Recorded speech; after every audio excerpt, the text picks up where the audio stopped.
వాతావరణం నెలకొన్న ఈ పరిస్థితుల్లో పాకిస్తాన్కి ఏం చేయాలో అర్థం కావడం లేదు. అందుకే పాకిస్తాన్ ఏ ఆప్షన్స్ ఉన్నాయి అని వెతుక్కుంటూ ఉంది. ఉన్న అన్ని ఆప్షన్స్ని కూడా ఉపయోగించుకోవాలని చూస్తోంది. ఇతర దేశాల దగ్గరికి వెళ్ళింది. తటస్థ వేదికపై విచారణకు మేము సిద్ధము, కానీ భారతదేశమే మాపై అసత్యాలు చెప్తుంది, మాపై నిందలు మోపుతోంది అని పాకిస్తాన్ చెప్పే ప్రయత్నం చేసింది.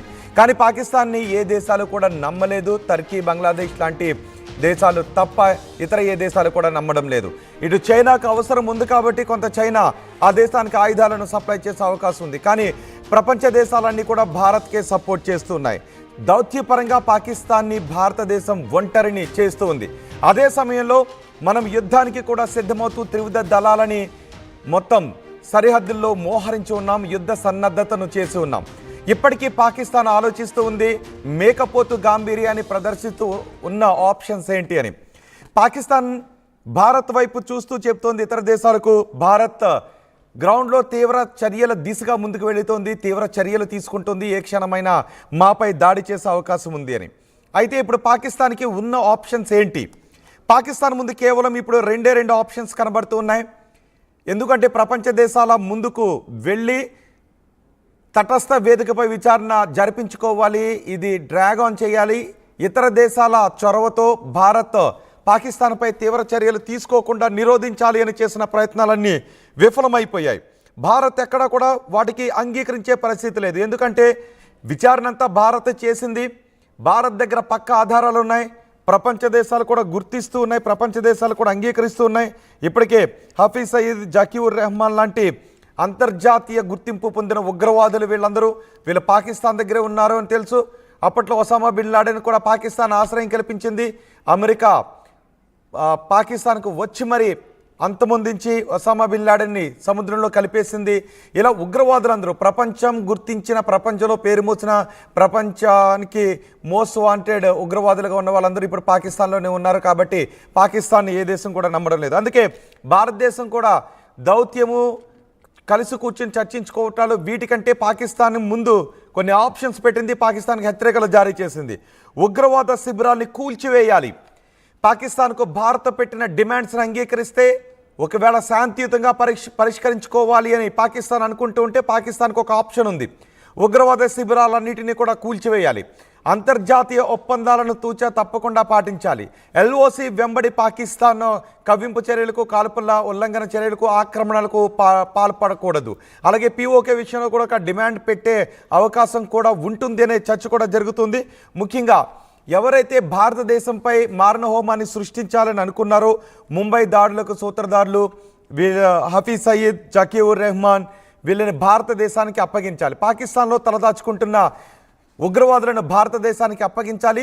సరిహద్దు రేఖ వెంబడి ఉగ్ర శిబిరాలను వెంటనే కూల్చివేయాలి. ఉగ్రవాదాన్ని అంతమొందించాలి. ఈ ఆప్షన్స్ అన్నిటికీ పాకిస్తాన్ అంగీకరిస్తుందా లేదా? పాకిస్తాన్ ముందున్నటువంటి ఆప్షన్ 1 ఇది పాకిస్తాన్కి సురక్షితమైనటువంటి ఆప్షన్. ఇక పాకిస్తాన్ ముందున్న రెండో ఆప్షన్ భారత్తో యుద్ధానికి దిగడమే. ఎందుకంటే పాకిస్తాన్ ముందున్న ఒక ఆప్షన్ ఆల్రెడీ క్లోజ్ అయిపోయింది. ప్రపంచ దేశాల చొరవతో భారత్ పాకిస్తాన్పై తీవ్ర చర్యలు తీసుకోకుండా నిరోధించేలా చేయడం. కానీ ఇప్పటికే మనం తీవ్ర చర్యలు తీసుకు వెళ్ళిపోతున్నాం, అష్టదిగ్బంధనం చేస్తున్నాం, నీళ్లను ఆపేసాం, కొన్ని ఆంక్షలు కూడా విధించాం. ఇంపోర్ట్స్ ఎక్స్పోర్ట్స్పై కొన్ని ఆంక్షలు విధించాం. అలాగే గగనతలాన్ని మూసివేశాం, పోర్ట్లను మూసివేశాం. ఇలా అన్ని చర్యలు తీసుకుంటూ ఉండటంతో పాకిస్తాన్ ప్రపంచ ఏకైకగా మారుతూ ఉంది. పాకిస్తాన్ ఇప్పుడు ఆర్థిక సంక్షోభంలో కూరుకుపోతున్న నేపథ్యంలో పాకిస్తాన్కి కేవలం రెండు ఆప్షన్స్. భారత్ ముందు నిలబడి యుద్ధం చేసి గెలవడం, లేదా భారత్ చెప్పినటువంటి కండిషన్స్కి ఒప్పుకొని శాంతియుతంగా ఉగ్రవాద శిబిరాలన్నిటినీ కూడా తొలగించి ఉగ్రవాదులకు ఫండింగ్ చేయకుండా ఒక మంచి ప్రజాస్వామ్య దేశంగా అవతరించడం. పాకిస్తాన్ ముందున్నవి కేవలం ఇవే. మరి ఇప్పుడు పాకిస్తాన్ ఈ హఫీజ్ సయీద్ లాంటి వాడిని, జకీర్ రెహమాన్ లాంటి వాడిని భారతదేశానికి అప్పగిస్తుందా? ఇప్పటికే యుద్ధ వాతావరణం నెలకొన్న సమయంలో పాకిస్తాన్ పెంచి పోషించిన ఉగ్రవాదులందరినీ కూడా రక్షించుకుంటూ ఉంది. హఫీజ్ సయీద్కి ఏకంగా అత్యంత భద్రతను ఏర్పాటు చేసింది. పాకిస్తాన్ సరిహద్దుల్లో దాచి ఉంచిన ఉగ్ర శిబిరాలన్నిటినీ ఇప్పుడు సైనిక శిబిరాలకు తరలించి ఉగ్రవాదులను కాపాడుకుంటూ ఉంది. ఇలాంటి సందర్భంలో పాకిస్తాన్ భారత్తో ఉగ్రవాదులను అంతమొందించే దిశగా శాంతియుత ఒప్పందానికి ముందుకు వస్తుందంటే ఖచ్చితంగా రాదు అని చెప్పాలి. అందుకే ప్రపంచం ముందుకు వెళ్ళి ఒక తటస్థ వేదిక పైన విచారణ జరిపించండి, భారత్ మాపై కఠిన చర్యలు తీసుకు ముందుకు వెళ్తోంది, ఏ క్షణమైనా మాపై యుద్ధాన్ని ప్రకటించేసే అవకాశం ఉంటుంది అని దొంగ అబద్ధాలు చెప్తోంది, అసత్యాలు చెప్తోంది. కానీ ప్రపంచం మాత్రం దానిని నమ్మడం లేదు. ఇక భారత్ ముందు యుద్ధం చేసి నిలబడుతుందా? ఒకసారి మనం యుద్ధ సన్నాహాలను చేస్తేనే పాకిస్తాన్ ఇప్పుడు హడలిపోతూ ఉంది. పాకిస్తాన్కి చెందిన సైనికులు చాలామంది 4500 మంది రాజీనామాలు చేసి వెళ్ళిపోయారు. మన ఐఎన్ఎస్ విక్రాంత్తో పాటు ఐఎన్ఎస్ సూరత్ కూడా ఇప్పుడు అరేబియా సముద్ర జలాలలో గస్తీ కాస్తూ ఉంది, అక్కడ తిరుగుతుంది. మన వాయుసేన సిద్ధంగా ఉంది, మన ఆర్మీ కూడా సిద్ధంగా ఉంది.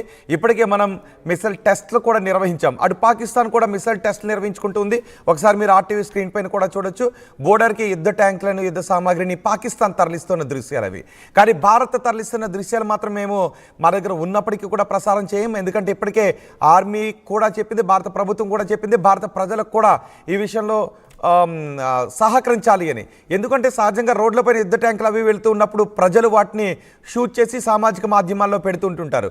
వాటి ద్వారా ప్రత్యర్థులకు సమాచారం తెలిసిపోయే అవకాశం ఉంటుంది. కాబట్టి భారతదేశంలో పౌరులు ఎవరూ కూడా అలా యుద్ధ ట్యాంకులు వెళుతున్నటువంటి దృశ్యాలను తీసి వాళ్ళ సోషల్ మీడియా ఖాతాల్లో పెట్టొద్దు అని భారత ప్రభుత్వం చెప్తోంది. అందుకే ఒకవేళ భారత్కు సంబంధించిన మూమెంట్ ఏది ఉన్నప్పటికీ కూడా మేము కూడా చూపించడం లేదు. కేవలం మన త్రివిధ దళాలు ఏదైతే చూపించవచ్చు అని చెబుతూ ఉన్నాయో, ఏదైతే వెల్లడి చేయొచ్చు అని చెబుతూ ఉన్నాయో వాటిని మాత్రమే అందరికంటే వేగంగా మీకు అందజేస్తున్నాం తప్ప ఏ ఒక్క విజువల్ని కూడా మనం చూపించకూడదు. మన భద్రతకు భంగం వాటిల్లే అంశం అవుతుందన్న దృశ్యాన్ని మేము ఏది కూడా చూపించట్లేదు. కానీ పాకిస్తాన్ విషయంలో మాత్రం అలాంటివి పాటించాల్సిన అవసరం లేదు. కాబట్టి పాకిస్తాన్కు సంబంధించిన యాక్షన్ ఏదున్నా, పాకిస్తాన్కు సంబంధించిన సన్నాహాలు ఏదున్నా కూడా మేము చూపించాలని అనుకుంటూ ఉన్నాం. పాకిస్తాన్లో ఉన్న ప్రజలు కూడా చూడండి, ఒకసారి రోడ్డుపై వెళ్తున్న పాకిస్తాన్ ఆర్మీ వెహికల్స్ అన్నిటినీ కూడా వాళ్ళ ప్రజలే షూట్ చేసి సామాజిక మాధ్యమాల్లో పెట్టుకుంటూ ఉన్నారు. కానీ మన ప్రజలు ఎవరు కూడా అలాంటివి చెయ్యొద్దు. అలాంటివి చేస్తే పాకిస్తాన్కి చాలా వివరాలు, మన సన్నాహాలు తెలిసే అవకాశం ఉంటుందని చెప్తున్నారు. కాబట్టి మన ప్రజలు ఎవరు చేయొద్దు. మేము కూడా వాటికి సంబంధించిన దృశ్యాలు చూపించాలని అనుకోవడం లేదు. కానీ ఇప్పుడు మీరు మొదటి బాక్స్లో చూస్తున్నది పాకిస్తాన్కు సంబంధించిన సన్నాహాలు. ఇక్కడ మనకు ఐఎన్ఎస్ విక్రాంత్ మీద నుంచి ఎయిర్ క్రాఫ్ట్ వెళ్తున్న దృశ్యాలు అవి మన నేవీ పర్మిట్ చేసినంత వరకు మాత్రమే మీకు చూపిస్తున్నాం.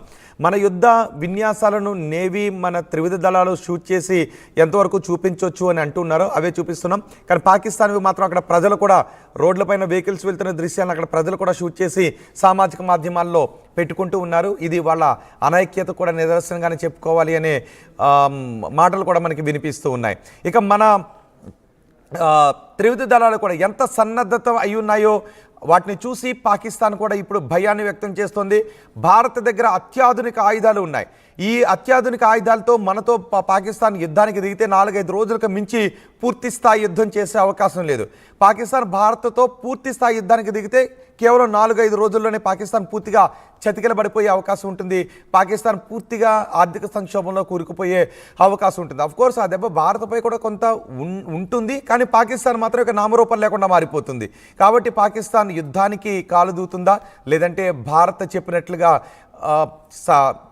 టెర్రరిస్టులను అప్పగిస్తుందా, టెర్రరిస్ట్ క్యాంపులన్నింటినీ కూల్చివేసి భారత్కు టెర్రరిస్టులను అంతం చేయడంలో భారతదేశానికి సహకరిస్తుందా అనే విషయంపై మనం చూడాలి.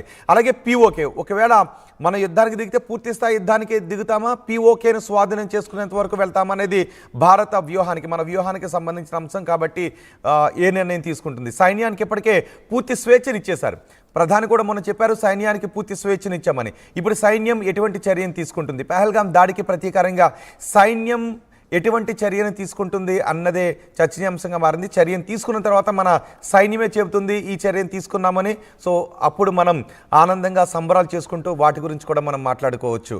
సో ఇప్పుడు పాకిస్తాన్ ముందున్న ఈ 2 ఆప్షన్స్ గురించి మీరేమనుకుంటున్నారు? ఒకటి, పూర్తిగా ఉగ్రవాదులను అంతమొందించి భారత్ కోరిన పాకిస్తాన్లో తలదాచుకున్న ఉగ్రవాదులందరినీ కూడా అప్పగించడం, పూర్తి ప్రజాస్వామ్య దేశంగా, టెర్రరిస్టుల లేని దాయాది దేశంగా అవతరించడం. లేదా భారత్ ముందు ఇప్పుడు ఏదైతే కవ్వింపు చర్యలకు దిగుతూ ఉందో, మేము కూడా మిసైల్ టెస్టులు చేస్తున్నాం, యుద్ధ సామాగ్రిని పంపిస్తున్నాం, సైన్యాన్ని పంపిస్తున్నాం అంటూ ఈ కవ్వింపు చర్యలకు దిగుతుందో ఇదే విధంగా ముందుకు వెళ్తూ యుద్ధానికి దిగటం. భారత్ మాత్రం ఇంతవరకు యుద్ధం అనే మాటను వాడలేదు. కేవలం మనం ఉగ్రవాదులను గుర్తించి వాళ్ళని పట్టుకుని పనిష్ చేస్తామని. అంతేకాదు ట్రేడ్ వార్ను మాత్రం ప్రకటించాం, నీళ్లను ఆపేశాం, ఇక ట్రేడ్ వార్ను కూడా మనం ప్రకటించాం, ఎగుమతి దిగుమతులపై ఆంక్షలు విధించాం, గగనతలాన్ని మూసివేశాం, రోడ్డు మార్గాన్ని కూడా మూసివేశాం, ఇటు జలమార్గంలో మన పోర్ట్లన్నింటినీ కూడా మూసివేశాం. పాకిస్తాన్కు సంబంధించిన ఏ షిప్లు కూడా మన భారతదేశంలో ఉన్న పోర్ట్ల దగ్గరకు ఆగటానికి లేదు, రావటానికి లేదు అని. ఇప్పుడు పాకిస్తాన్ దిగ్బంధనంలో ఉంది. ప్రపంచ దేశాలు ఇవి పాకిస్తాన్కి ఈ విషయంలో దరి చేరనివ్వడం లేదు. అమెరికా కూడా మనకే పూర్తి సపోర్ట్తో ఉంది. కాబట్టి ఇప్పుడు ఆ వాళ్ళ దేశంలో ఉన్న ఉగ్రవాదాన్ని అప్పగిస్తుందా, యుద్ధానికే నిలబడుతుందా? యుద్ధానికి నిలబడితే ఏం జరుగుతుంది? మీ అభిప్రాయాన్ని కమెంట్ బాక్స్లో తెలియజేయండి.